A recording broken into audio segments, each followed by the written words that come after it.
వానరా celluloid పెట్టింది 100 కోట్లు ఇట్లా సంపాదించాలని కాదండి, సినిమా మీద ప్యాషన్ తోటి. ఖచ్చితంగా నేను చెప్తున్నాను, నేను మంచి సినిమాలే ఇస్తా, ప్రీవియస్ది కూడా మంచి సినిమానే. కమర్షియల్ అనేది ఎవరు చెప్పలేరు సార్, మీరు ఖచ్చితంగా చూడండి. ఓటీటీలో అనేది మంచి సినిమా, చెత్త సినిమా అయితే అన్నారు సార్. ఇది ఈ ఎమోషన్ నాలో లాస్ట్ 1 వీక్ నుంచి వెంటాడుతుంది.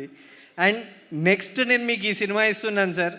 ఇది నాకున్న ప్రాబ్లం ఏంటంటే సార్, సినిమా అనేది ఒక చెరువు లాంటిది అయితే ప్రమోషన్ సముద్రం లాంటిది సార్. అందులో ఎన్ని బకెట్ల నీళ్ళు పోసినా నిండట్లేదు. సో నేను ఏం చేయలేని పరిస్థితి. కన్నమ్మ పాట ఇంత మంచి పాట, చాలామంది అంకిత్ ప్రైవేట్ సాంగ్ అనుకుంటున్నారు, కాదు ఇది beauty song. Seriously I'm telling you, it's a beauty song.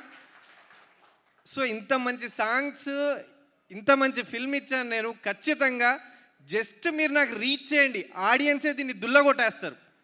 This is for sure, నేను చెప్తున్నాను. ఇది సినిమా పాట అయితే నేను ఎక్కడికి వెళ్ళను, ఇంకో 4 సినిమాలు తీస్తాను, ఓన్లీ మంచి సినిమాలే తీస్తాను. It's my promise. ఇది చూసాక మీకు తెలుస్తుంది. నా రిక్వెస్ట్, ఓన్లీ రీచ్ చేయండి, audience will decide, that's it.